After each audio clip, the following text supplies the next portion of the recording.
कथा आती है कि आग में जलाया लेकिन प्रहलाद जी बच गए, पहाड़ से नीचे गिराया प्रहलाद जी बच गए, काल कोठरी में डाला तो प्रहलाद जी बच गए।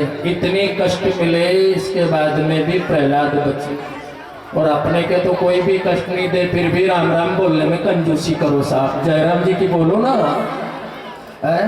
अपने कोई भी कष्ट नहीं दे लेकिन फिर भी अपन कंजूसी करते हैं। और प्रहलाद को कितनी कितनी तकलीफें मिली लेकिन फिर भी प्रहलाद ने परमात्मा का नाम का आश्रय नहीं छोड़ा सा। कथा आती है कि बुआ जी ने एक दिन षड्यंत्र रच लिया। प्रहलाद जी की जो बुआ जी थी ना, उन्होंने षड्यंत्र किया। उन्होंने कहा भैया प्रहलाद जा करके हिरण्यकश्यप से कि आप चिंता मत करो, मेरे को अग्नि देवता ने आशीर्वाद दिया। बोले मैं प्रहलाद को जला दूंगा। उन्होंने कहा ठीक है तुम जला दो। तो जलाने का एक दिन आयोजन हो गया। जब इसे होली का त्योहार चल गया तो होलिका ने जलाने के लिए प्रयास किया, गोद में प्रहलाद को बैठाया और जाकर के लकड़ी उसमें जाकर के बैठ गई, आग लगा दी गई। भागवत में कथा आती है कि प्रहलाद जी बच गए और बुआ जी जल गई। बुआ जी जल गई, प्रहलाद जी वहां से उठ करके निकल पड़े तो हिरण्यकश्यप तो घबरा गया। उसने कहा कि मेरी बहन तो जल गई और ये बच गया। प्रहलाद ने कहा कि पिताजी दुनिया में परमात्मा की सत्ता के अलावा किसी और की सत्ता नहीं चलती है, आपकी सत्ता भी नहीं चलने वाली है, इसलिए अभी भी मौका है कि मालिक का आदर करो। कथा आती है कि आखिर में हिरण्यकश्यप नाराज हुआ। एक दिन यहाँ पर बाप बेटे की मुलाकात दरवाजे पर हो गई। बाप ने पूछा तेरा भगवान कहाँ है ये बता। उसने कहा मेरा पिताजी भगवान सब जगह है। बोले इस खम्भे में है क्या? बोले पिताजी इस खम्भे में भी परमात्मा है। तो उसने उठाई गदा मारने के लिए दौड़ा तो खम्भ फाड़ करके नरसिंह भगवान प्रकट हो गए। बोलिए नरसिंह भगवान की जय। भगवान नरसिंह जी प्रकट हो गए और नरसिंह जी के साथ में जाकर के हिरण्यकश्यप का भयंकर युद्ध हुआ। युद्ध हुआ तो देवताओं ने विनय करे कि बाप इसे जल्दी मार डालिए, क्योंकि इस दुष्ट को ज्यादा देर तक जिंदा रखना अच्छी बात नहीं है, क्योंकि इसने बहुत जाकर के अधर्म किया, बहुत अत्याचार किया। कथा आती है कि परमात्मा तो लीला करने के लिए आए थे, दुष्टों का नाश करने के लिए परमात्मा का अवतरण होता है। परमात्मा ने मार दिया हिरण्यकश्यप को। अब वैसे तो उसका मरना भी बड़ा सार्थक है, भगवान की गोद में जाकर के मारा गया। ऐसा नसीब किसका है? दुनिया को जाकर के धरती मिलती है लेकिन उसको तो भगवान की गोद मिली। और इसके बाद में हिरण्यकश्यप को मारने के पश्चात भगवान ने प्रहलाद को अपनी गोदी में लिया। गोद में लेकर के प्रहलाद जी से भगवान माफी मांग रहे हैं। गिरी से गिराए है, जल में डुबाए रख, अग्नि जलाए रख, क्षमा करो पुत्र मोए देर भई आने में। बेटा मेरे से अपराध हो गया, बहुत देर हो गई आने में, क्षमा कर दो। देखो भगवान अपने भक्त से माफी मांगते हैं। प्रहलाद ने कहा कि नहीं प्रभु आपसे क्या भला देर हो सकती, जब मुहूर्त ठीक होता है तब आप जरूर आ जाते हैं। प्रभु आप आ गए। भगवान ने कहा कि बेटा वरदान मांग ले। बोले मुझे कुछ नहीं चाहिए। बोले फिर भी मांग ले। बोले आप दोगा? बोले हाँ। बोले मेरे पिता की सदगति हो जाए। भगवान के नेत्रों से आंसू आ गए। बोले जिसने इतनी इतनी तकलीफ दी उस पिता के लिए तो क्या मांग रहा? बोले बस यही आशीर्वाद दीजिए कि मेरे पिता की सदगति हो जाए। यह है संतों का स्वभाव, वो कभी किसी से दुश्मनी नहीं करते, कभी किसी से नाराज नहीं होते। तो प्रहलाद ने जाकर के अम्मा ये वरदान लिया। दूसरा भक्ति का वरदान लिया। नरसिंह जी ने राज्य मतलब जाकर के प्रहलाद को दान दिया, दे दिया, राज्याभिषेक कर दिया। राज्याभिषेक करने के बाद में कथा आती है कि भगवान की कृपा हो गई, दत्तात्रेय जैसे संत मिल गए और उनसे शिक्षा दीक्षा प्रहलाद की हो गई। और प्रहलाद जी जाकर के भगवान का जाकर के सेवा कर रहे। प्रहलाद के वंश में विरोचन हुआ और विरोचन का बेटा राजा बलि हो गया। राजा बलि ने परमात्मा का जाकर के साथ तो किया लेकिन उनके गुरुजी बड़े समर्थ थे जिनका नाम था शुक्राचार्य। शुक्राचार्य जी ने अपने चेले को दो मार्गदर्शन दिए। एक मार्गदर्शन क्या दिया है कि बेटा यज्ञ करना कभी मत भूलना, और दूसरा दान करना कभी मत भूलना। आप दान जरूर करो, दान करने से पुण्य और यश बढ़ता है, इसलिए बेटा दान करते रहना। ये दो काम जाकर के गुरु जी ने बता दिए। और राजा बलि कर रहे बड़े भाव श्रद्धा से, जैसी जिसकी हैसियत है उसके हिसाब से दान करना चाहिए। दान करने से साथ यहाँ पर जाकर के पुण्य बढ़ता है और धन की पवित्रता होती है, यश भी बढ़ता है। और आप जो दान अगर सहज भाव से करते हैं, प्रेम से अगर दान करते हैं, तो उसका आपको रिटर्न 10 गुना मिलता है। जो विज्ञान को पढ़े लिखे हैं तो वो देखे सूर्य भगवान गर्मी में पानी को सोखते हैं, एक बूंद सोख करके अपने धाम में ले जाते हैं सूर्य लोक में। वही बूंद वहां इतनी पावरफुल हो जाती है कि एक बूंद से हरनौदा को पूरे को जाकर के वो सिंचित कर सकते हैं, नदी नाले लबालब भर सकते हैं। एक बूंद में इतना सामर्थ्य आ जाता है, ये सूर्य का प्रताप है। आप विचार कर लीजिए कि एक बूंद से पूरा हरनौदा भीग सकता है। ऐसे आप भी श्रद्धा से भाव से जो दान देते हैं तो आपका जीवन और आपके परिवार में सदैव खुशियां और 1000 गुना बन करके वो आपको वापस मिलता है। अगर श्रद्धा से भाव से प्यार से दान दिया गया हो तब, और वो दान अच्छी जगह गया हो, इस बात का जा करके ख्याल रखना चाहिए, नहीं तो गलत जगह भी चला जाता है और जबरदस्ती भी खींच लिया जाता है। ऐसा दान नहीं, सहज भाव से।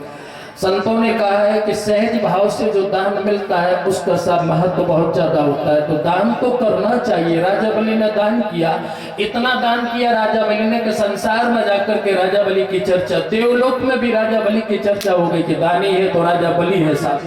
ऐसी चर्चा हो गई यहाँ पर जाकर के, तो देवता बेचारे कुंठित होने लगे, देवता घबरा गए।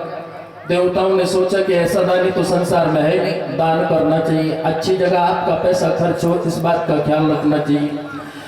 उज्जैन में 2016 में 22 अप्रैल से महाकुंभ का आयोजन होने जा रहा है। उसमें हमारे द्वारा भी भंडारे का आयोजन हो रहा है। 1 महीने तक रुकने की व्यवस्था, भोजन की व्यवस्था, सब तरीके की सुविधाएं वहां पर जाकर के हैं।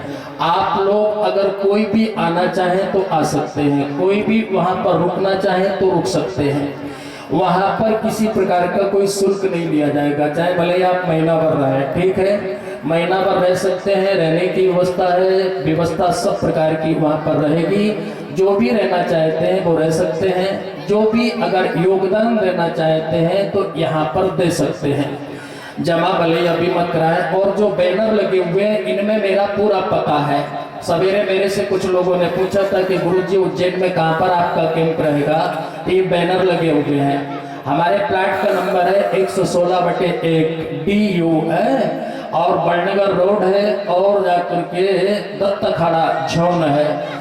और सबसे ज्यादा पहचान वहां पर जाकर के उजड़खेड़ा क्षेत्र में वहां पर कैंप रहेगा। फिर भी कोई असुविधा हो तो नंबर से संपर्क कर सकते हैं। और मेरे द्वारा जो भी सेवा सुविधा आपको दी जा सकती है बनते कोशिश पूरी करूंगा। बाकी कोई त्रुटि रह जाए तो यार माफ कर देना। जयराम जी की बोलो ना, थोड़ी बहुत मान लो कभी त्रुटि रह जाए, अब इतना बड़ा झमेला है तो थोड़ी बहुत तो रह ही जाती समस्या। अरे घर में रहो तो भी असुविधा थोड़ी बहुत हो जाती है, तो वहां पर रहूंगा तो थोड़ी बहुत असुविधा, वैसे तो कोशिश करूंगा। तो बाबा महाकाल की तरफ से हम आप सबको आमंत्रित करते हैं। आप किसी भी क्षेत्र से आए हो जरूर उज्जैन में पधारिए। उज्जैन में एक रात रुकने से बहुत बड़ा पुण्य का लाभ मिलता है, बहुत बड़ा प्रसाद मिलता है। 12 ज्योतिर्लिंग में एक ज्योतिर्लिंग है और 7 पुरियों में एक सप्तपुरी जाकर के एक पुरी उज्जैन है। हम जाकर के मथुरा, माया, काशी, कांची, अवंतिका है, तो उज्जैन का नाम भी सप्तपुरियों में एक है। 12 ज्योतिर्लिंग में एक ज्योतिर्लिंग महाकाल है और बाबा महाकाल की तरफ से हम निमंत्रण दे रहे हैं। 12 साल में जो महाकुंभ का योग आता है वो 2016 22 अप्रैल से चालू हो रहा।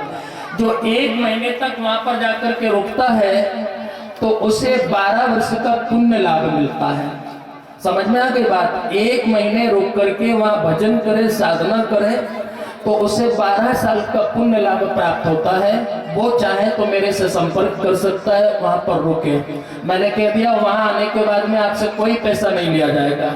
आप आराम से महीना भर रुक सकते हैं और हमारे पास रुक सकते हैं। रुक करके सेवा करें और भजन करें, आराम से संत महात्माओं का दर्शन करें और भगवान के यहाँ जाकर के दर्शन करके अपने जीवन को सफल बनाएं। और पता एड्रेस मैंने आपके सामने बैनर जो लटका रखे हैं, उनमें आप जाकर के पता अपना ले सकते हैं, आराम से आ सकते हैं। आने में असुविधा हो तो मेरे से संपर्क कर सकते हैं। अगर मान लो ये नहीं मिले तो मेरा आश्रम भी उज्जैन में है, चिंतामन रोड पर गोकुल धाम आश्रम है। मेरा नाम तो इसमें लिखा है, बाकी सब नाम जाकर के फिर भी नंबर है तो सब पता लग जाएगा। गोकुल धाम आश्रम में जाकर के आ सकते। वाहन की सुविधा नहीं रहेगी मेला क्षेत्र में। मेरा जो कैंप है वहाँ पर आने की सुविधा पैदल है, ठीक है ना। वहाँ पर कोई वाहन नहीं जाएगा क्योंकि अधिकारी लोग जाने नहीं देंगे, इसलिए वाहन लेकर के ना आए। यहाँ से ट्रेन व्यवस्था है, यहाँ से बस व्यवस्था है, उससे आप लोग आए और जाकर के अपना जाकर के जो समय है वो भगवान का ध्यान पूजन में लगाए। आपका जीवन धन्य बनेगा। आपको जाकर के 12 साल का जो पुण्य 1 महीने में मिले, ऐसा जाकर के अवसर प्राप्त हुआ। इस अवसर का जरूर लाभ लें। और मेरी तरफ से, मेरे बाबा महाकाल की तरफ से सबको आमंत्रण है, भगवान व्यासपीठ की तरफ से सबको आमंत्रण है, आप जरूर पधारे। जैसे राजा बलि ने दान दे करके अपना यश और अपना कीर्ति संसार में जाकर के फैलाए, उनके यश कीर्ति को जाकर के लोग देवता देख करके भगवान से प्रार्थना करी और भगवान वामन उनके द्वार पर जाकर के आ गए। देखिए, जो दान देते हैं तो उनके द्वार पर ही भगवान जाते हैं। वामन जाकर के पहुंच गए राजा बलि के द्वार पर। अभी थोड़ा लेट करना हो है तो वामन भगवान द्वार पर जाकर के पहुंच गए और राजा बलि से भिक्षाम देहि की जाकर के आवाज लगाई। राजा बलि उस समय अभिजीत नाम का मुहूर्त था, उसमें यज्ञ का जाकर के संकल्प कर रहा था। तो गुरुदेव से उसने कहा कि भगवान द्वार पर मेहमान आए हैं, जरा उनका स्वागत करने दो। राजा बलि ने इनकार कर जाकर के शुक्राचार्य जी ने इनकार कर दिया, बोले नहीं नहीं, मुहूर्त अच्छा है, इसमें संकल्प कर ले।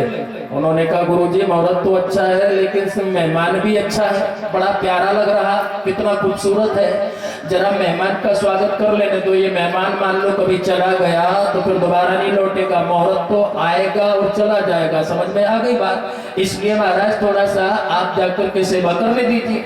राजा बलि ने जब ऐसा कहा तो शुक्राचार्य जी नाराज हो गए। देखो, शुक्राचार्य जी गुरुजी हैं, बहुत बड़े गुरुजी हैं, इतने बड़े गुरुजी हैं कि शंकर को भी अपना सामर्थ्य बताने में सफल है, लेकिन फिर भी अधूरे गुरुजी है, ये पूरे गुरुजी नहीं है। इनके मन में भावना है कि देवताओं को नीचा दिखाना और राक्षसों को ऊंचा उठाना, ये भावना भी उनके गुरुपन को कमजोर बता रही साहब। जीवन में कभी किसी को गिराने की कोशिश नहीं करना, उठाने की कोशिश करना, वो देवता है साहब। और जो गिराने की कोशिश करता है वो साहब असुर का स्वभाव है, राक्षस का स्वभाव है। ये जाकर के अवस्था आखिर गुरु जी को छोड़ करके वो चला गया और जाकर के वामन भगवान का चरण धोए, उनकी जाकर के पूजा करी। और पूजा करने के बाद में राजा बलि ने भगवान वामन से कहा कि बाप वरदान मांग लीजिए, क्या चाहिए आपको? उन्होंने कहा राजन पहले संकल्प करो, संकल्प करने के बाद में मैं तुमसे मांगूंगा। उन्होंने कहा बिना संकल्प के ले लीजिए, जो भी मांगोगे वो मैं दे दूंगा आपको। उन्होंने कहा नहीं महाराज, पहले संकल्प करो। तो वामन भगवान संकल्प करवा लेते हैं और संकल्प करवाने के बाद में कथा आती है कि वामन भगवान ने कहा कि तुम्हारा बाप दादा भी बहुत बड़े दानी पुण्यात्मा थे, इसलिए तू भी उनके खानदान में बहुत दानी है। राजा बलि ने कहा तारीफ क्या करना है, मांग लीजिए जो भी मांगना है। उन्होंने कहा राजन दीजिए तो मेरे को 3 पग धरती दान कर दीजिए। राजा बलि आश्चर्य में पड़ गया, बोले बाप 3 पग धरती में क्या होगा? अरे एक आधी बंगला ले लेते, एक आधी क्षेत्र ले लेते, यार 3 पग धरती क्या करोगे? उन्होंने कहा नैष्ठिक ब्रह्मचारी हूँ, ज्यादा दान नहीं लेता हूँ। ज्यादा दान क्या, अभी तो हमको पढ़ाई करना है, इसलिए जरा दान लेकर के क्या करूंगा, इसलिए पढ़ाई कर रहा हूँ, मेरे को रहने की जगह 3 पग धरती दे दो बस।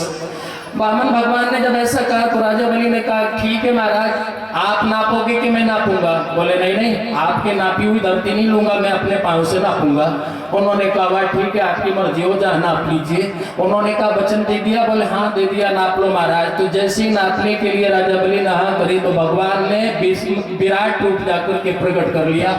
अतल पितल सुतल तलातल जमलोक तकलोक उपलोक भूलोक यक्षलोक नागलोक गंधर्वलोक मृत्युलोक पाताललोक सभी लोग भगवान में दिखाई देने लगे। राजा बलि ने देखा तो देख करके हाथ जोड़ करके उसने प्रणाम किया। बोले बाप आया था जब छोटा बन करके आया था, और जब नाप रहा तो इतना विराट होकर के नाप रहा है। वाह प्रभु जी अच्छी लीला है। राजा बलि ने कहा जो होगा वो देखा जाएगा, जल्दी दौड़ा 3 परिक्रमा जाकर के राजा बलि ने भगवान वामन की कर दी। देखो दान से कितना बड़ा सद्भाग्य मिला उसको जाकर के, जो अर्जुन को स्वरूप दिखाई दिया था वो वामन जाकर के बलि को मिल गया। 3 परिक्रमा करने के बाद हाथ जोड़ करके खड़ा हो गया, बोले बाप नाप लीजिए अब क्या बचा है। 2 पग में समस्त ब्रह्मांड को जाकर के राजा बलि ने जाकर के वामन भगवान ने नाप लिया। 1 पग बचा तो वामन भगवान ने कहा राजन वचन पूरा कीजिए अन्यथा बंधन में बांधे जाओगे। राजा बलि ने कहा बाप सब कुछ तो दे दिया, अब तो बचे नहीं कुछ। भगवान विष्णु ने अपने सेवादारों से कहा इसको बंदी बना लीजिए। राजा बलि को जाकर के भगवान के दूतों ने बांध लिया और भगवान के दूतों ने बांध लिया। राजा बलि बंधन में पड़ गया, राजा बलि बंधा हुआ पड़ा है। पहला धागा करताल बजाते बजाते उन्होंने कहा आपका ही पोता है साहब। भगवान ने कहा वो तो हमारे बीमारों में हमारा पोता है, लेकिन इसके कल्याण के लिए इसको बांधा है। बोले बंधने में भी कल्याण है? बोले हाँ।